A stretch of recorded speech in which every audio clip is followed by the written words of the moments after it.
السلام عليكم، نهاركم مبروك. كي دايرين جميعا؟ نتمنى تكونوا كاملين على خير وبخير. مرحبا بكم في هذا الفيديو جديد. كما قلت لكم نهاركم مبروك.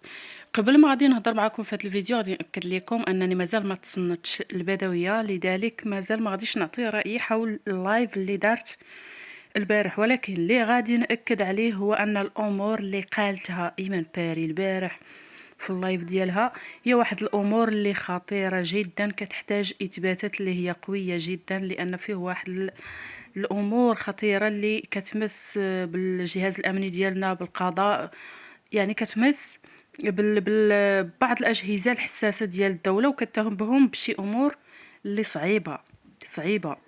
لذلك كنتمنى ان ايمان باري يكون عندها ادله قويه ومثبته ومقنعه بخصوص اللي قالته البارح او اول البارح في اللايف ديالها. فمن ضمن الامور اللي قالت غادي نطرق ليها، هي الاولى عاد نمشي معكم الموضوع ديال غلامور. فمن ضمن الامور كما قلت لكم اللي طرقت لها ايمان باري البارح هي ان البدويه كتقدم رشاوي للجهاز الدرك الملكي، يعني الجندارم في المركز فين كاينين هما، وكتقول بان زهير هو اللي كيدي هذا الرشاوي للجندارم ولا المركز تاعهم. فبالتالي خاص يكون عندها بروف كبير على هذا الشيء. دوك الرشاوي اللي كيتعطاو كيفاش كيتعطاو، واش عندها شي حاجه كتاكد ان زهير فعلا هو اللي كيوصلها لهم، واش عندها ما يؤكد انه فعلا هذوك الناس شدوا ديك الرشاوي. يعني راه واحد القضيه اللي خطيره جدا، واحد المساله اللي صعيبه انها تثبت. لذلك كنشوف انا ان ايمان شخصيا راها كتلعب بالنار وكترمي بعض الاتهامات ما عرفناش واش صحيحه او لا اساس لها من الصحه. هي كتقول عندها ادله، ولكن كنتمناو ان الادله يكونوا مقنعه، لانها غاده في طريق الخسران، راها كتغرق في راسها بكل صراحه. قالت ايضا يعني، ولكن هذه عاديه، ان الناس ولاو كيعطيو للبدويه من بعد ما تحكمت بهذاك الحبس النافذ، وما بقاش ما بقاش عندها الحق ديال الظهور في القناه الا من بعد دابا ملي دارت الاستئناف. صافي زعما ولا عندها داك الحكم الابتدائي ولا لاغي، فبالتالي ولا عندها الحق انها تبان عادي، ولكن مهم انها تحكمات. فبالتالي من بعد هذاك الحكم ولات ما كتبينش وجهها بزاف في القناه. قالت ان التحويلات الماليه اللي كتلقاها هذه السيده دابا من بعد هذاك الحكم اكبر من ما كتلقاه سابقا. يعني ملي الا كانت كتربح 5 المليون 6 المليون في الشهر سابقا، فدابا ولات كتربح كثار، 15 حتى ل 20 كاع. قلت لك ان التحويلات الماليه فقط اكبر من كاع داكشي اللي كانت كتدخل في القناه، وايضا اللي كانوا كيعطيوها الناس. فبالتالي ان المداخل الحاليه ديال القناه ما كتكفيهاش، ولكن راه الدعم ديال المحسنين معيشها اكثر وحسن من ما كانت عايشه في الاول.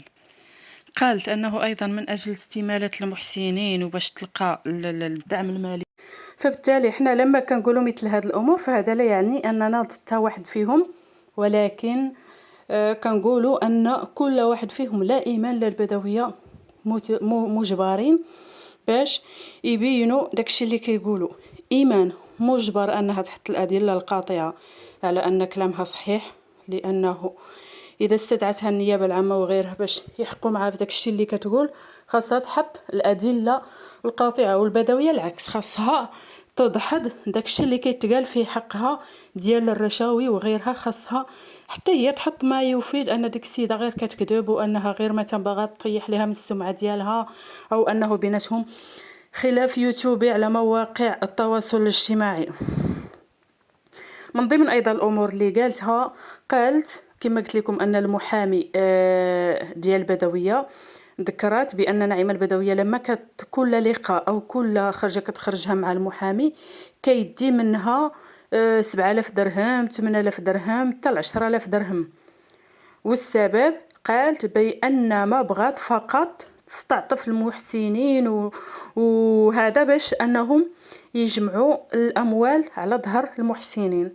ولكن هي راه ما كيتسالها والو، لانها بحال نقولوا كتجمع ليه داكشي اللي كيتسالها كتحطوا ليه في مره واحده، ماشي كل خرجه ب 8000 درهم و ب 7000 درهم كيف كتقول. داكشي علاش قلت لكم في الفيديوهات السابقه بان من ضمن المشاكل اللي او من ضمن يعني المساله اللي كتعقد النزاعات بين هادو ها هما المحسنين. كيختلفوا على مورد الرزق. البدويه بغات المحسنين لراسها بوحدها، الناس اللي دايرين بها باغيين يجروا شويه ياكلوا شويه من ديك الكعكه، ياخذوا النصيب ديالهم منها، ما تكونش بوحدها البدويه، والبدويه ما كتبغيش تعطيهم. بغات اللي بارطاجيها نعم، بغات اللي يزيد يدعمها نعم، بغات بزاف ديال الامور، ولكن المحسنين ديالها كتشوف انهم ديالهم ما خص يمشيو لطبله اخرى، فهما كينوضوا ليها بمجرد ما كيشوفوا دوك المحسنين متى ما بغاوش يعاونوهم.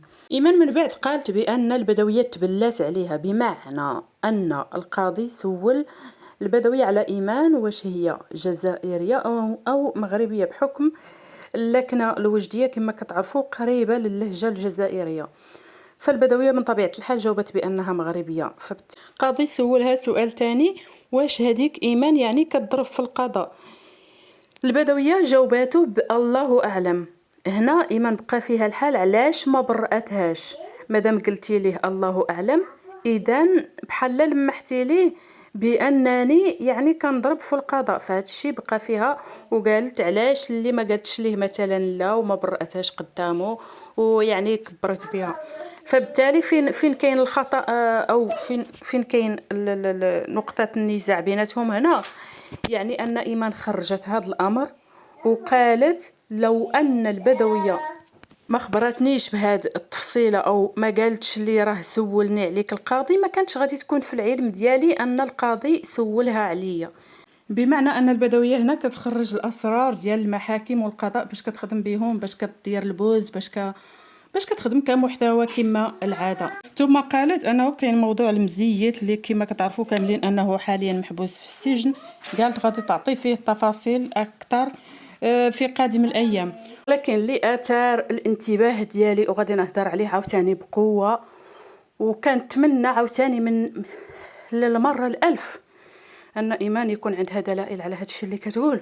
هي اللايف ديال هو البارح على ما اعتقد، ولا هو البارح، المهم هو البارح هو الجمعه ولا الخميس بالليل، دارت واحد اللايف كتاكد فيه بان البدويه قالت لها بانها كتعطي الى نقولوها بشكل كاع مباشر رشاوي للقضاة من اجل انه ما يتم الاستدعاء ديالها في كل مره. فبالتالي لما المواطنين او المتابعين بعض الاحيان كيتساءلوا علاش البدويه ما كيتمش الاستدعاء ديالها بزاف، البدويه ما كيتفعلوش مثلا الشكايات ضدها بزاف ولا غيرها من مثل هذه الامور، رغم انه الشكايات كيتفعلوا ولكن ما كيتمش الاستدعاء ديالها بزاف في التحقيق وغيرها من هذه الامور.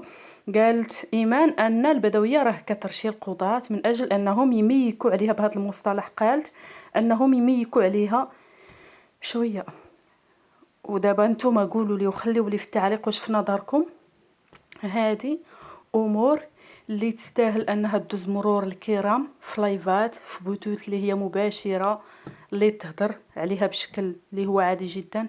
انا كنقول لا واه، كنأكد وكنعاود دائما نأكد انه خاص يكونوا ادله قاطعه تثبت هذا الشيء كامل اللي قالت ايمان، او البدويه تتحض هذا الشيء كامل اللي تقال عليها وتبين انها ما درتوش، او السيده غير ظلماتها او فقط بغات تعدى عليها. بانتقالنا لموضوع سكينه قلامور، غدا ان شاء الله غادي تكون عندها اولى الجلسات عفوا من بعد ما كانت كتبيع في واحد اللايف مباشر، ودارت واحد الخطأ اللي هو فاضح. هو فضحت بها راسو، ولكن شوهت به الرؤيه العامه اللي كيشوفوا بها الناس للبلد ديالنا. ملي كيمارسوا الناس واحد التجاره فكيمارسوها بشرف بالعز ديالها، ماشي بداك المستوى والانحطاط باش مارستها هي وباش بينات راسها.